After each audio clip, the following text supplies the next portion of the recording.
Assalamualaikum warahmatullahi wabarakatuh. Nuwun sewu tepangaken, nami kula Mislani saking desa Tebon Barat, Magetan, Jawa Timur. Nuwun sewu Gus badhe nyuwun pirsa utawi curhat. Mbok bilih mangke wonten klentunipun jenengan leresaken, nek wonten kirangipun panjenengan jangkepi ngengingi masalah salat. Saumpaminipun kula salat Gus, kranten kula sak ngajengipun masjid anggen kula salat nggih wonten, nanging ingkang kula lampahi nalika salat menika kula mboten ngucap napa-napa, namung wonten batos kemawon kula nek salat dhuwur nggih niat salat dhuwur pados ridhanipun Allah. Sak sampunipun niku kula takbiratul ikram Allahu Akbar. Sak sampunipun niku kula mendel Gus, mendel namung ten batos kula nyebat asmanipun Allah kemawon. Allah, Allah, Allah ten batos. Nanging kula nggih ngudarasa apa kang dumadi lan ora dumadi kabeh kersane Gusti Allah. Ngadegku ngadege Allah, rukukku rukuke Allah, sujudku sujude Allah, lungguhku lungguhe Allah. Dados selami niki sak bakdanipun kula baiat anggen kula nglampahi salat wonten masjid kados makaten menika napa pikantuk utawi napa pripun nyuwun keteranganipun saking Gus. Kaping kalihipun sak bakdanipun salat wonten sak jabinipun salat wonten manah kula niku tansah nyebat manah Gus, manah tansah nyebat Allah, Allah. Wonten kamar mandi mirsani kran ingkang ngalir toya wonten manah emut Allah. Ningali lampu listrik emut Allah, ningali godhong emut Allah. Nek badhe tilem dereng saged tilem ingkang enten wonten manah nama Allah, Allah, Allah nggih ngudarasa kabeh kang dumadi lan ora dumadi saking kersaning Allah. Allah kang urip ana jero kang lan Allah kang urip wonten jaba. Makaten Gus nyuwun dipun jelasaken, kula matur suwun sangat. Akhirul kalam, wassalamualaikum warahmatullahi wabarakatuh. Waalaikumsalam warahmatullahi wabarakatuh. Saya jangan dipaksa untuk menjawab secara syariah, ya. Kalau saya dipaksa untuk menjawab secara syariah, itu sudah ada tata tertib tentang masalah sah rukuni sholat itu di mana, syarat sah sholat itu di mana. Saya tidak membahas dari arah itu. Kalau saya membahas dari arah syariah, maka hal itu tidak masuk dalam kategori syarat dan rukun. Tetapi jikalau saya bahas dan saya jawab dari sisi hukum hakikat, maka sudah benar. Dasarnya apa? Oke, kita buka bab masalah sholat. Salat. Oh, keliru pulpen nih. Salat. Ai ad-du'a. Salat niki nek diterjemahno dari si syariat punya arti doa. Tapi kalau kita terjemahkan dari sisi hakikat, ai roja, menghadap.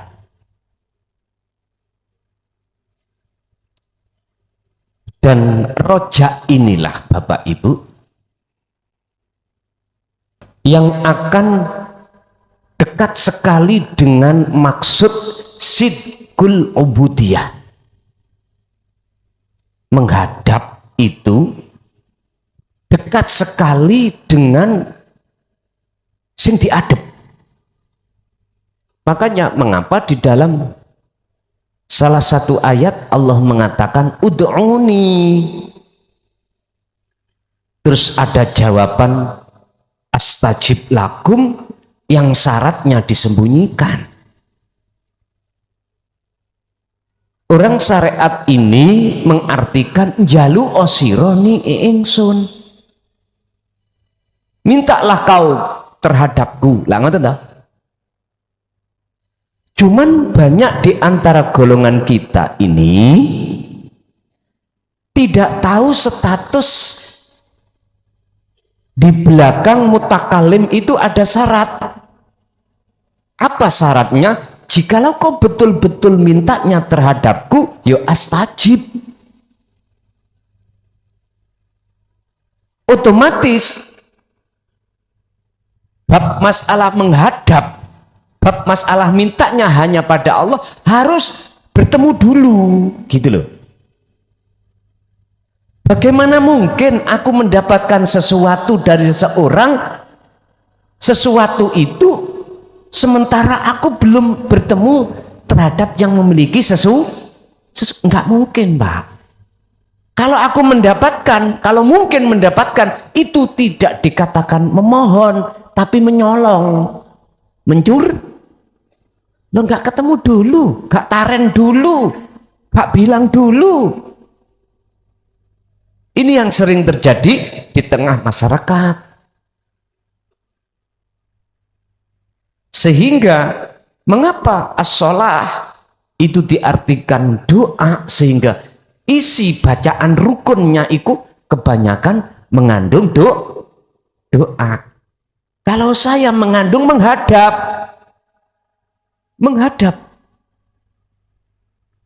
sehingga cocok dengan apa yang Allah katakan, wakumu lillahi qanitin ay khashi'in.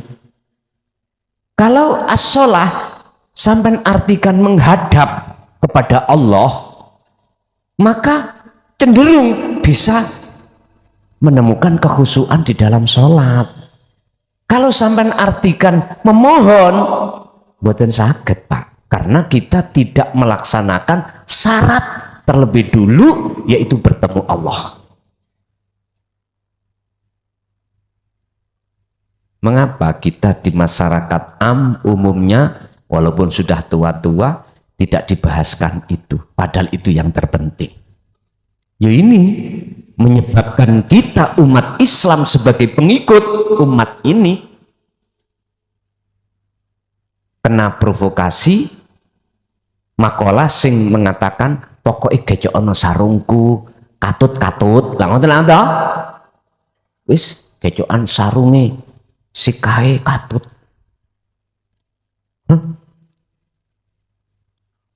Bagaimana mungkin kita bisa menolong orang lain? Loh, menolong diri kita tidak bisa.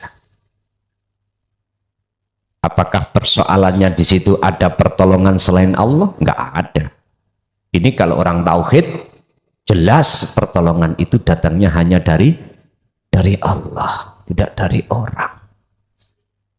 Tidak bisa makhluk malakum dzarraw wala naf'an, nggak bisa memberikan manfaat ataupun mudarat. Jadi Pak, Kalau as-sholah iki artikan sebagai menghadap, maka dari arah sinilah kami tidak menyalahkan, bahkan kubenarkan. Sing penting jenengan ketemu, sing penting jenengan kepanggih, ketemu Allah.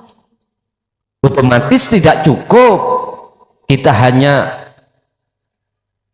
lewat pikir bikolbin ngucap asma Allah itu aja, ndak. Otomatis rasa itu akan muncul, al-fu'ad itu akan muncul. Kalau seperti ini nggak salah.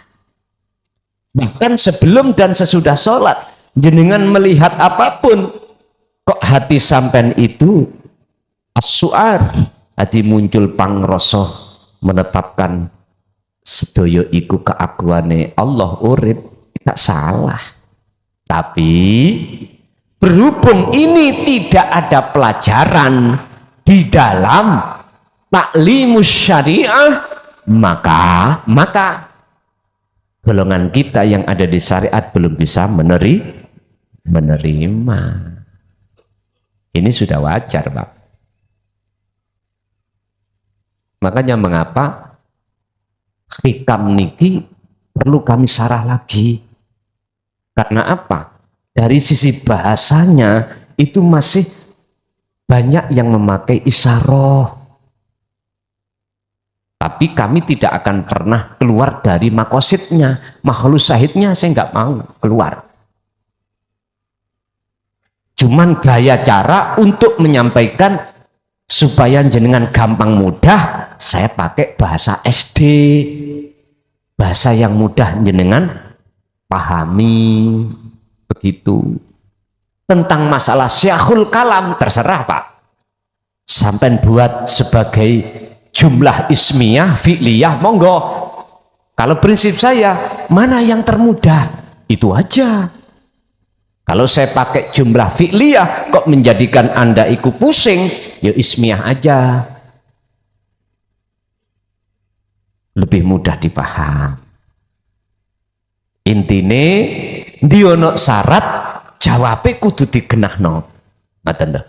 Contoh, apa aku mangan apa jenenge ngombe kopi iku kok rasa pahit? Jawabane karena kopi iku diwenehi syafaat Allah rasa pahit. Lah iku wis jawabane plek ya. Kok bahasa bulet kaya entute hansip mboten. Lah apa ya hansip niku kan PDL niku hati ngentut tut gak iso metu, gak iso mlebu, hati ngembau leng ning jero. Nggih kula nggih nate dadi hansip kok, Pak. Ya. Jadi dilanjut mawon, Pak ya. Jikalau jenengan secara syar'i itu kok ya bisa ngempakno hukum syarat rukune salat, monggo. Kalau jenengan lebih enjoy dengan cara seperti itu, monggo, itu sudah benar. Cuman saya sendiri namung pesen mek situ ae. Napa? Wa'tasimu bihablillahi jami'an wala tafarraqu. Wis tali ati sampean datang Allah, jangan jenengan lepas. Mek ikut tak wis. Aku gak nuntut jenengan sing piye-piye ben sampean sukses dunyane, sugih terus ngene ndak, Pak. Cuman sitok sing kula peseni sadurunge kula bongko. Wasiat kula mek sitok, wis taline Allah ojo gampang dilepas. Wis sampeyan eling-eling sesuk ya. Nah saya kula dhewe nggih tidak mungkin terus dikongkoning donya. Oh kenaan sampean lah. Nah iya toh.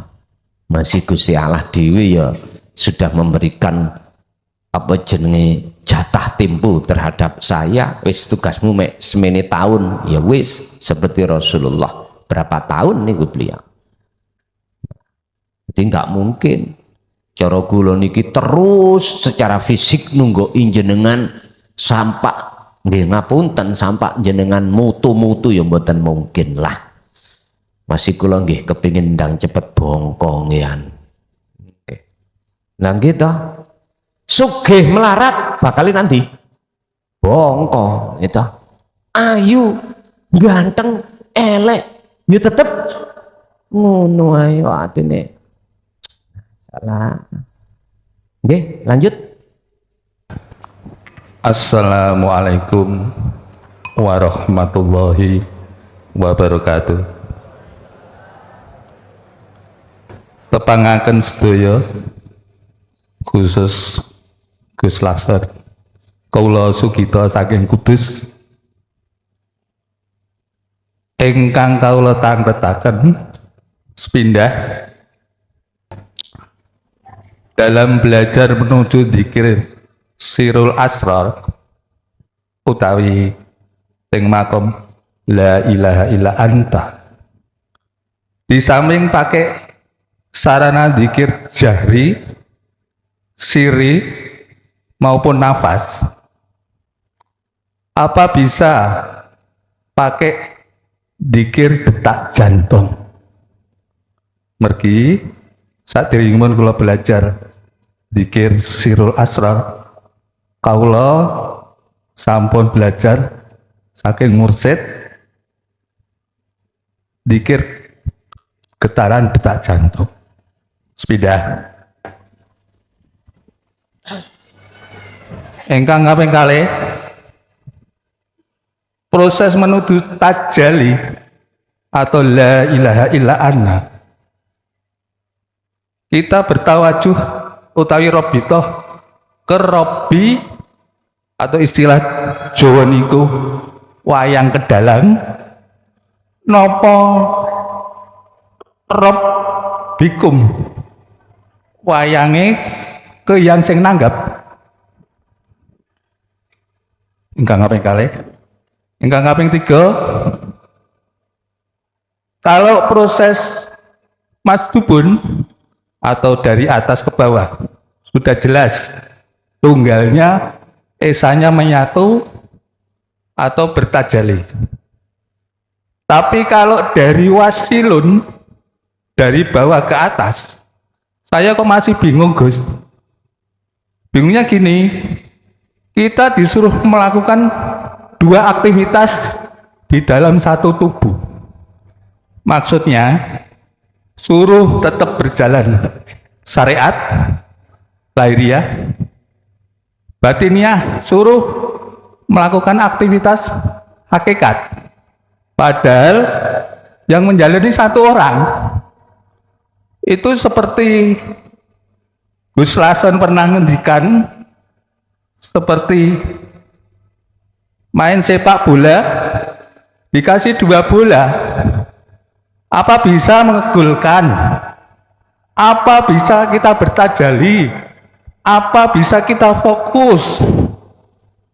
Itu yang membuat saya bingung, Gus. Nyuwun ngapunten, nyuwun penjelasanipun. Matur nuwun. Wassalamualaikum warahmatullahi wabarakatuh. Waalaikumsalam warahmatullahi wabarakatuh. Apa bisa untuk mencapai kewusulan di makom makrifat pada Allah lewat detak jantung?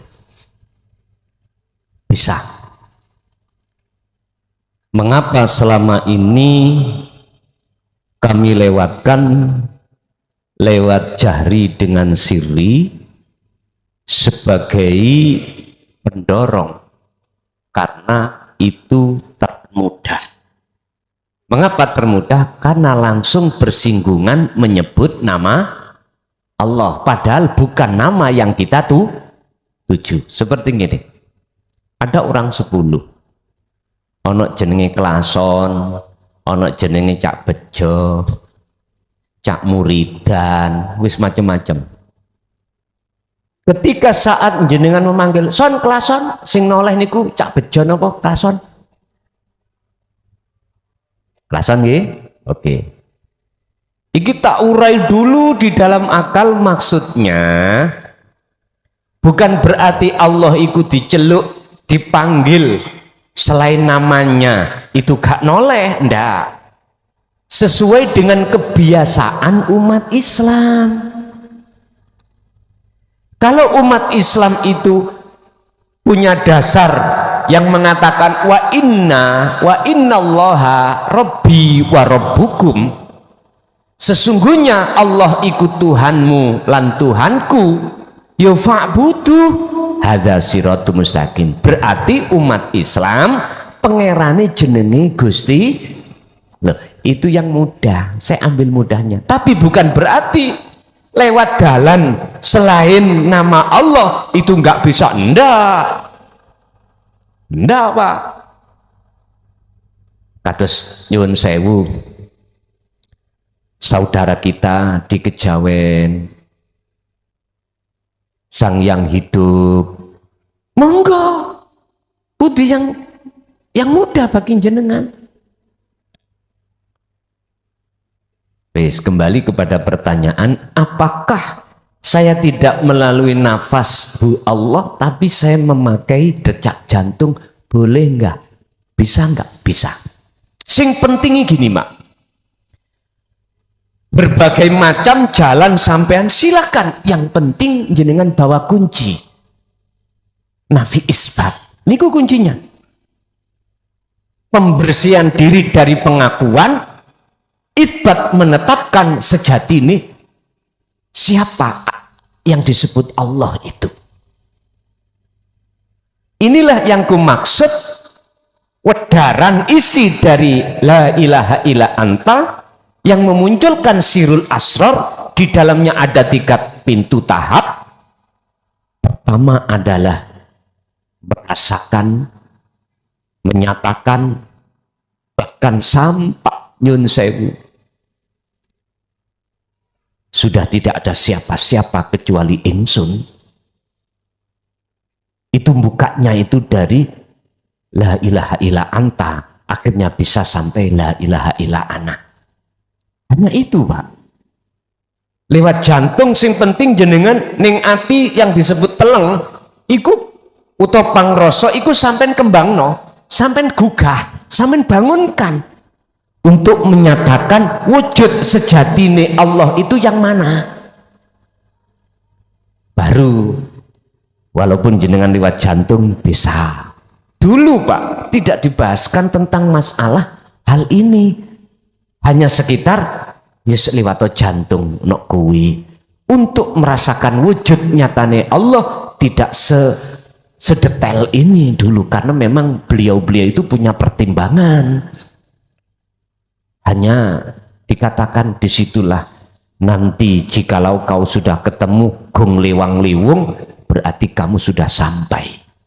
Atau kalau kau sudah ketemu dirimu sendiri itu berarti kamu sudah sampai. Padahal itu ya sanepan semuanya. Jangankan lewat jantung Pak, ngenyun sewu niki karbu. Jadi saya beraktivitas ngeten iki tinggal nyambungno antara rasa dengan urip. Ning kene rasa iku jadikan sebagai wasilah tali antara ruh hati sampai dengan urip. Loh, di sini kan mesti loh ya. Prosesnya kan nafi isbat. Jenengan sudah tidak merasa diri Anda yang melakukan, otomatis akan menetapkan semua adalah Allah. Bisa. Tapi umpama sampean lewat media ngeten iki, habis itu ojo dijojono kancane. Ojo.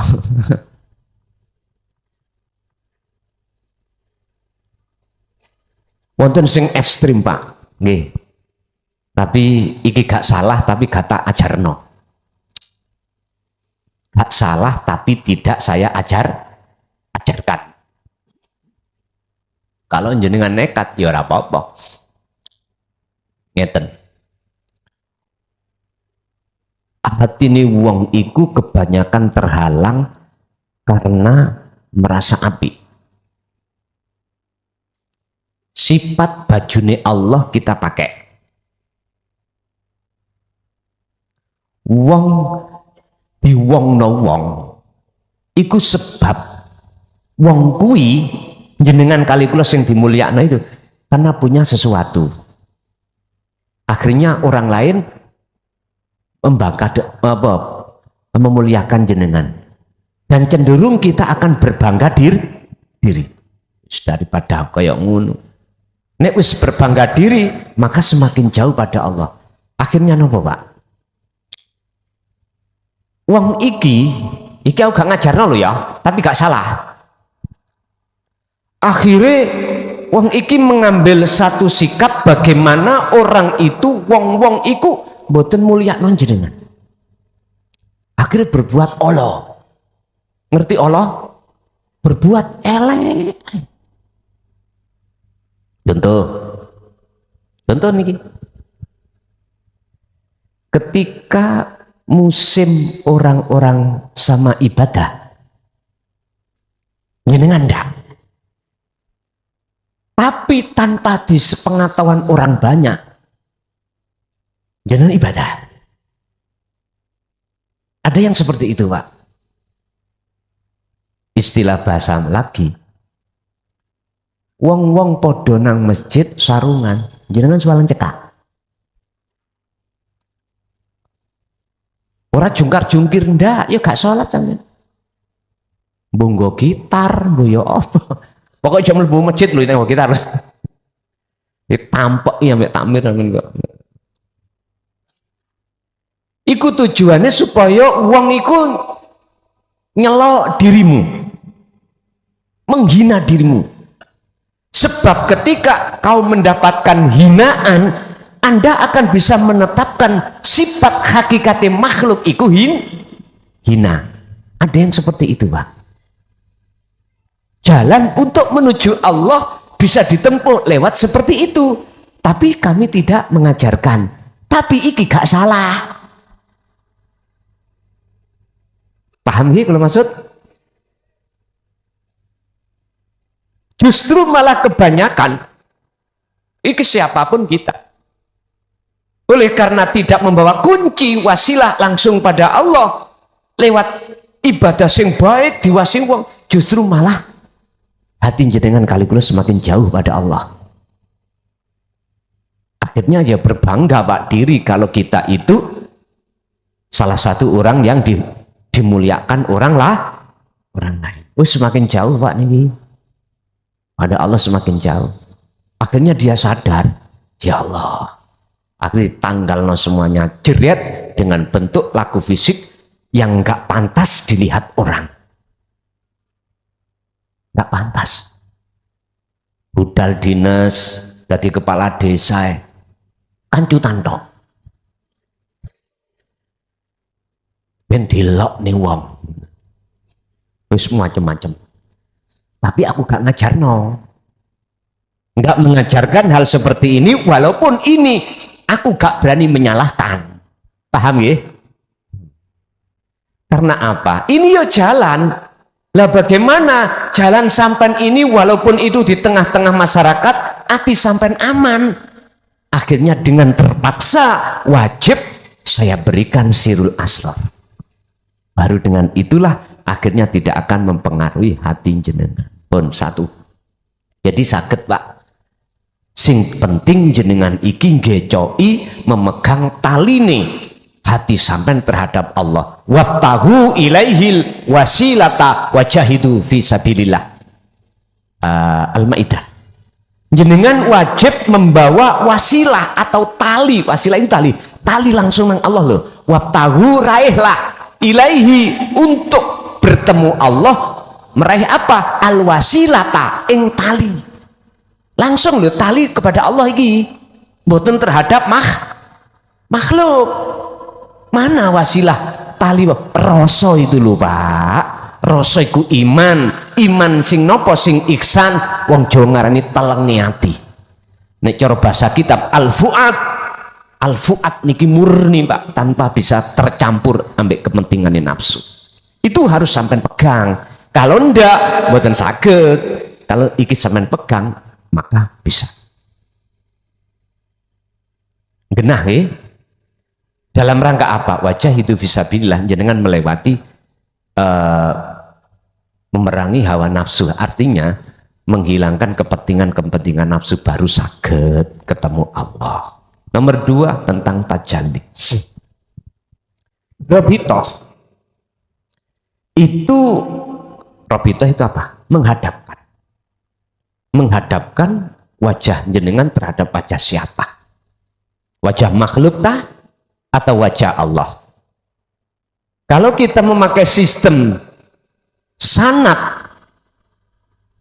thariqah muktabarah yang mandek kepada Rasul, maka jenengan pasti diajarkan berobito itu menghadirkan wajah guru, wajah guru.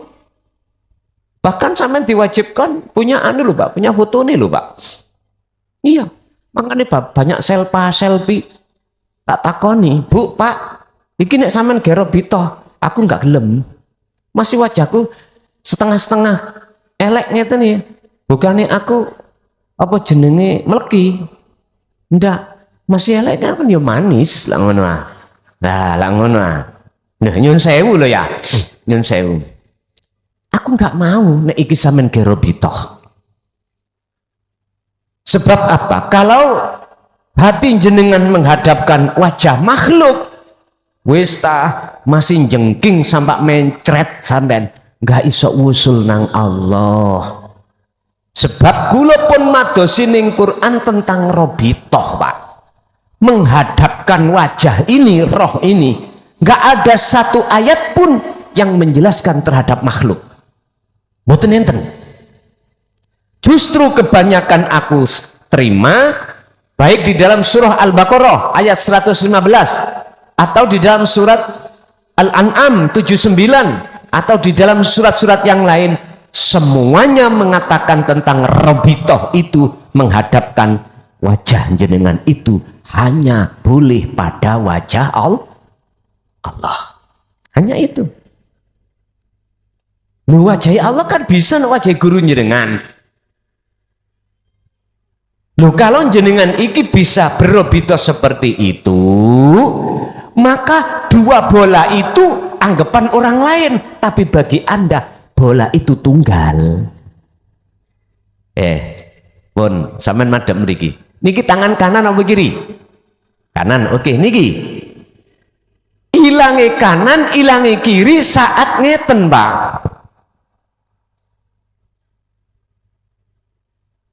Pun jelas?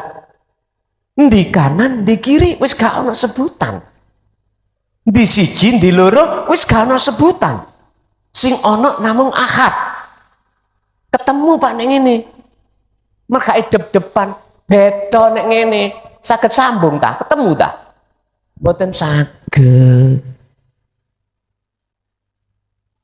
Mboten saged. Fa aina ma tuwallu fa thamma wajhullah. Arahkanlah hatimu pada wajah Allah di depanmu itu. Itu bahasa kinayahnya. Walaupun secara fisik jenengan iku laku syariat, di dalam ibadah murni atau tidak murni, kalau ruhaniyah sampai iku sambung menyang urip, iku duduk wonten loro bal. Yo ora enek siji bal, tapi bali tunggal namine. Bagaimana kami bisa gak bingung ta? Oleh kita bingung iku sik nontok liya. Contoh, sinten sing bojone loro ngacung cek konangan,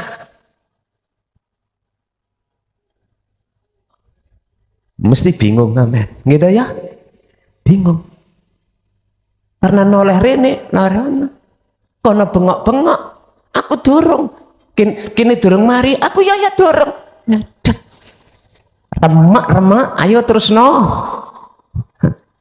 sing mulih rono mulih rene. Ya Allah, biar gak mulih rono gak mulih rene dadekno siji sak omah, mulihe dadi tunggal, ngoten lho, paham nggih? Niku nek gelem ya carane ta sing ngalus nang nggone garwane. Dik, temen lho, nek gak sampean turuti aku bunuh diri. Ya ngene jawab ibuke kebanyakan. Wis kula mawon sing medal minggat. Ngoten nggih, tapi nek santri Jaya Baru mboten. Karena sibuk hatine liwahdaniyah. Ngoten Bu.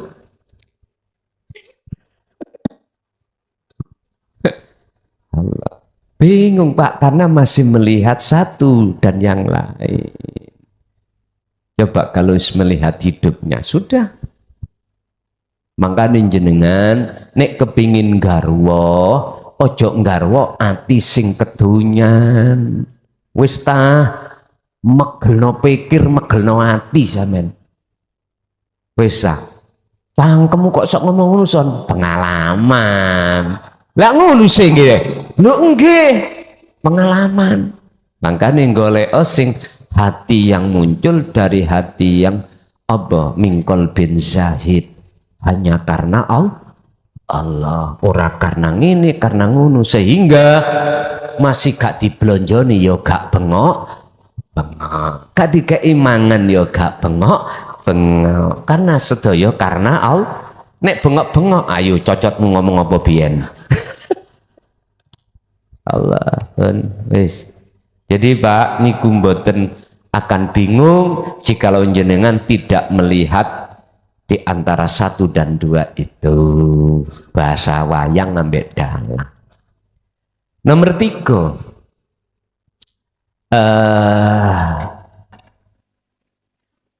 terkait 2 sistem majdubun dan wasilun. Kalau majdubun di atas ya turun ke bawah, tajaline Allah nang jenengan. Sekarang sampai wasilun berarti jenengan bertajali pada Allah. Ngeten Pak ya, niki sing wis ada yang membuktikan di antara 2 sistem ini. Miturut kami zaman yang seperti ini, jikalau kami memakai sistem majdubun, tauhid niki mboten ndang cepet meluas. Tentang bimbingan tauhid datang umat ini mesti ditolak mentah.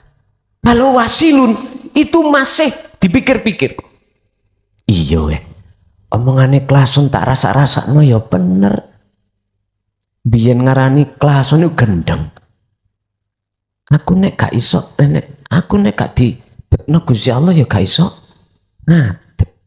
Loh, kesadaran itu dengan sendirinya akan muncul. Iya. Aku rumangsa ngalim. Itu kabeh ngalimi Allah. Andai kata Allah gak naruh ngalim pada diriku, ya aku gak mungkin iso lah. Iya. Bener cocote klason. Aku ketoke sugih dhisik iku wis aku takabur dengan sugihku. Bar ngono aku bongko tak tinggal. Nek Gusti Allah gak nyugino ya gak iso. Loh, hidayah muncul Pak. Makanya mengapa kami tidak akan menyalahkan seseorang yang saat ini masih menyalahkan tentang ajaran tauhid, karena orang itu masih butuh proses, masih butuh hidayah, kesadaran.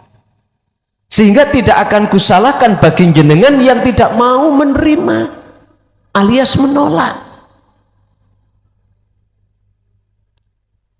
Sebab setiap diri kita itu mempunyai proses masing-masing. Sehingga janganlah orang yang membencimu, menghinamu disebabkan karena ajaramu, karena perilakumu, karena teorimu. Sebab suatu saat orang ini kalau sudah paham tidak akan pernah menyalahkan kamu lagi. Orang ini masih butuh proses. Maka janganlah kau membalas bencimu terhadap dia. Berilah kemaafan, berilah dia itu kemakluman karena dia masih belum paham atau masih butuh proses. Bahkan yang sering terjadi itu adalah orang-orang dekat kita, Pak. Orang dekat kita. Sing syariate wis kadung kau mandel, ahli kitab, ahli ilmu, nahwu soropi ngelontok sampai Jawahirul Maknun, fikih Fathul Muin, Fathul Wahab, ya toh. Waduh, apal ngetepal kabeh. Tapi nggak terasa kegiring dengan nafsu, akhirnya berbangga diri dengan kealiman itu, susah untuk bisa menerima. Tapi berharaplah kepada Tuhanmu bahwasanya kau akan bisa keluar dari itu karena waktu masih ada kesempatan. Saya hanya bisa menunggu dan menunggu atas kesadaran orang-orang yang seperti itu. Aku yakin jikalau beliau-beliau sadar, dia tidak akan pernah menolak. Mas mesti mengatakan, oh iya, huwa Muhammadun as-Sadiq. Ternyata Muhammad ibnu Abdillah adalah orang yang benar. Mekata. Oke, ada lagi. Assalamualaikum warahmatullahi wabarakatuh. Waalaikumsalam warahmatullahi wabarakatuh. Kawula Ahmad Mukhlisin saking Balam Bendagus. Nggih. Nyuwun pencerahan niat secara syariat kalian niat secara hakikat niku dos pundi? Matur nuwun. Assalamualaikum warahmatullahi wabarakatuh. Waalaikumsalam warahmatullahi wabarakatuh. An-niyatu fil qalbi. Panggonan niat iku ning jerone ati. Syariat mengatakan ya kudu diwaca secara lesan. Tergantung niat sampean iku mau menjalankan apa. Wis iki gampang, masih anak SD paham. Sekarang secara hakikat, apakah niat itu menirukan bacaan yang dibaca oleh lesan? Tidak, Pak. Biasanya kan gini, kalau secara syariat iku menyamakan apa yang dibaca secara lesan. Contoh, usolli fardhol maghribi, berarti ati kudu ngomong aku niat sholat lho niku lak madakno. Secara lugat gak salah, bener. Tapi secara istilah, nggih mohon maaf, niki baru kita ketemukan di dalam hakikat. Apa sih niat iku? Ning jerone ati ku ana apa? La taj'alu ma'allahi ilahan akhar. Niku surat napa? Jangan sampai ada di dalam hatimu ada selain Allah. Kalau sudah ketemu ini, maka itulah niat. Saya tidak bicara werna-wernane sing dilakoni, yang dijalankan. Sholat, zakat, poso, haji, niat dari berbagai macam tempat-tempat. Saya tidak bicara seperti ini. Tapi saya bicara tentang mahwa an-niyatu indal hakikoti. Bagaimana niat miturut hakikat itu bagaimana? Jawaban saya, jikalau di dalam hati Anda sudah tidak ada wujud selain Allah, maka itulah nih. Lo sih bingung, Kang. Wis nek bingung, lakonono dulu tazkiyatun nafsi, biar jenengan paham. Ketemu niat sebetulnya. Pembersihan jiwa dari perkara-perkara yang sudah nyangsang tenggelam di dalam jagatnya hati, yang kami sebut masih wallah, perkara selain Allah, anak, bojo, dunya brono yang sudah masuk. Bersihkan dengan cara terus menerus jenengan melakukan dzikir di tengah-tengah ibadah murni dan tidak murni. Dengan cara begitu maka Allah sendiri yang membersihkan al-aurath, penyakit-penyakit hati itu. Setelah itu Allah akan mengizinkan panjenengan masuk di dalam mardhatillah. Itulah yang saya maksud sebagai rahmat. Irji'i ila rabbiki radiyatan mardiyah. Setelah itu fadkhuli fi ibadi wadkhuli jannati. Anda dimasukkan bukan jannah secara syar'i sing tak maksud. Jannah yang di sini adalah bertemu Allah. Baru jenengan akan jelas, oh iki tah sejatine niat. Al-Fatihah.